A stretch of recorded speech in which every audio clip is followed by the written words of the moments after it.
말씀으로 하루 여는 복된 새벽, 하나님께서 우리에게 주시는 귀한 말씀은 구약성경 욥기서 29장 1절에서 4절까지 되겠습니다. 온라인으로 동참하는 여러분도 다 함께 성경을 펴주시고 같이 말씀 속으로 들어가 보실까요? 욥이 풍자하여 이르되 나는 지난 세월과 하나님이 나를 보호하시던 때가 다시 오기를 원하노라. 그때는 그의 등불이 내 머리에 빛이었고 내가 그의 빛을 힘입어 암흑에서도 걸어 다녔느니라. 내가 원기왕성하던 날과 같이 지내기를 원하노라. 그때는 하나님이 내 장막에 기름을 발라 주셨도다. 아멘. 욥기서는 42장이 되는 긴 성경임에도 불구하고 보편적으로 사람들은 욥이 극심한 고난 가운데도 입술로 범죄치 않고 시험을 이겨내고 믿음을 지키고 갑절로 축복받았다는 간단한 스토리로 이해하고 있습니다. 그러나 사실 이 욥기서를 깊이 입체적으로 보면 얼마나 욥이 처절하게 하나님 앞에 극렬하게 원망했고 자기 존재를 부정하고 신앙이 흔들리는지 우리가 기억할 수 있습니다. 친구들이 얼마나 많은 말로 욥을 쓰러뜨리고 공격했습니까? 그런 거 기억하지 않습니다. 고난의 문제를 가지고 욥이 얼마나 많이 고민했는지 그게도 관심이 없는 것 같습니다. 욥기는 전염병 전염으로 인하여 고통을 겪고 있는 우리들에게도 많은 것을 생각하게 하고 시사하는 메시지가 많습니다. 오늘 그 29장부터 31장까지는 욥의 최후의 변론입니다. 29장에 보면 욥이 얼마나 자신의 삶이 행복했는지 과거를 회상하고 30장에서는 자신이 얼마나 깊은 수렁에 빠져 있는지 그거를 고백하고 있습니다. 친구들에게 이야기를 해 봤자 통하지 않으니까 이 욥은 독백처럼 이야기하는 거예요.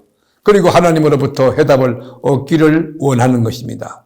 욥은 자신을 죄인으로 몰고 가던 이 빌닷과 소발, 엘리바스 친구들을 향해서 자기의 과거에 어떻게 살아왔는가를 지금 이 스토리를 엮어서 이야기하고 있어요.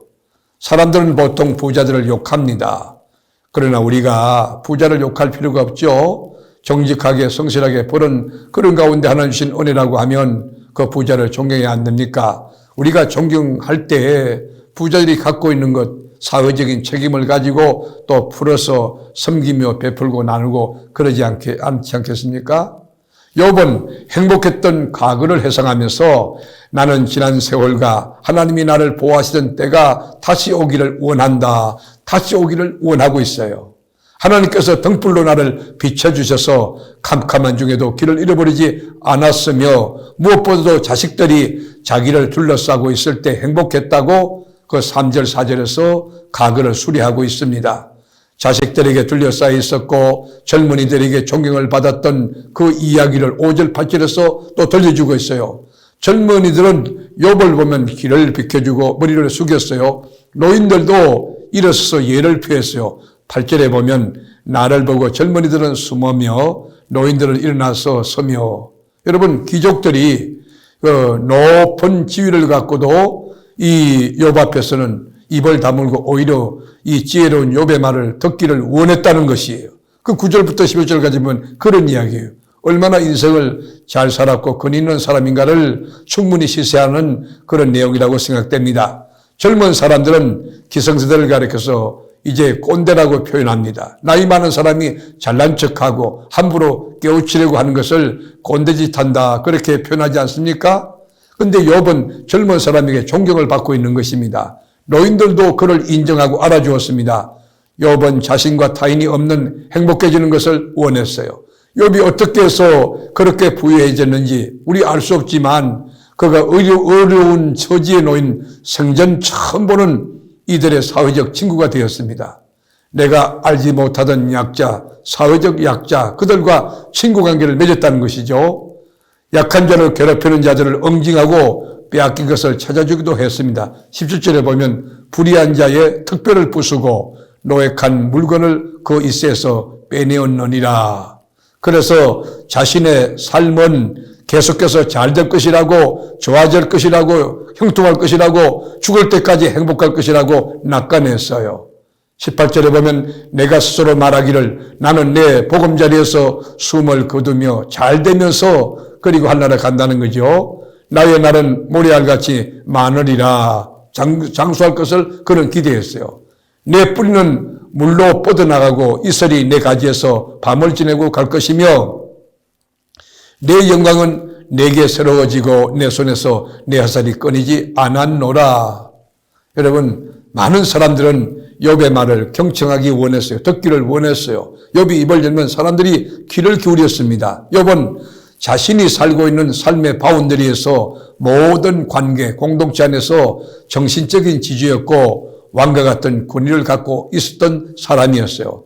25절에 보면 내가 그들의 길을 택하여 주고 어떤 데는 자리에 앉았나니 왕이 군대 중에 있는 것과도 같았고 애곡하는 자를 위로한 사람과도 같았느니라. 여러분, 욥이 잘 산 인생 아닙니까? 욥이 입을 열면 사람들이 고개를 끄덕거리고 마음의 감동과 감화를 잊고 그리고 그들에게 용기와 확신과 위로를 주었던 그런 인생이었어요. 인간이 살았던 자리에 흔적은 반드시 남게 돼 있지 않습니까? 좋은 쪽으로든 나쁜 쪽이든 말입니다. 어떤 사람의 가슴 속에 어떤 사람으로 남을 것인가? 여러분 고민해 보셨나요? 욥은 인생의 봄날, 화창한 축제의 날을 회상하지만 지금은 그 아름다운 봄날이 다 지나가고 무덥고 뜨거운 용광로 속에서 연단을 받고 있는 겁니다. 고통 속에 있습니다. 절규하고 있습니다. 암울함 속에 그는 탄식하고 있습니다. 그러나 이 고난의 계절이 지나면 다시 봄날이 올 것을 욥은 믿고 있습니다. 그래서 연단 가운데서도 여전히 주님을 바라보고 있는 것입니다. 사랑하는 교우 여러분, 여러분의 삶의 여정은 어떻습니까? 화려하고 아름답고 따뜻한 봄날입니까? 아니면 춥고 배고프고 더운 여름철 아주 혹독한 겨울입니까? 어떤 상황 가운데도 주님이 허락한 이 과정을 믿음으로 잘 극복해내고 이겨내고 언약의 말씀을 붙들고 내가 있는 이 처소에 주님이 나와 함께 계신다. 이 임마누엘의 신앙을 가지고 언젠가는 주님이 이기게 해주시겠지. 여호와 니시 그 믿음을 가지고 오늘도 뚜벅뚜벅 주님과 함께 동행하는 의미 있고 복된 하루, 가슴 뛰는 하루 될 수 있기를 주님의 이름으로 축복합니다. 기도하겠습니다. 주님, 짧은 안개 같은 인생이지만 따뜻한 봄날도 있지만 혹독한 추위도 다가올 때가 있습니다. 어느 경우든 간에 주님이 나와 함께 계심을 믿고 외양간에 소가 없어도 포도원에 소출이 없어도 여호와로 인하여 절구하고 기뻐하며 자족하기를 배우고 감사하며 살아갈 줄 아는 참된 지혜 우리 교우들에게 있게 해 주옵소서. 오늘도 넉넉히 성립케 하실 우리 주님의 성으로 송축하며 살아계신 예수님의 이름으로 기도드립니다. 아멘.